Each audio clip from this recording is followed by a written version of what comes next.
For today video po ay hindi po ako nagluto ng gulay dahil po vegetable salad naman po ang ipinartner ko dito sa chicken meat roll.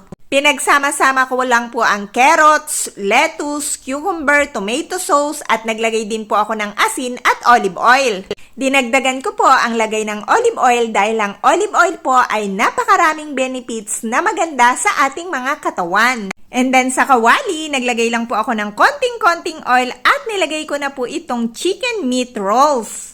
Then tinakpan at hinayaang maluto. Pagkatapos po ay binaligtad. After ilang minuto ay naluto na po ang chicken meat roll. And then ito po yung vegetable salad na ginawa ko kanina. Ipinartner ko lang po dito. Talaga naman pong napakasarap, napaka-healthy.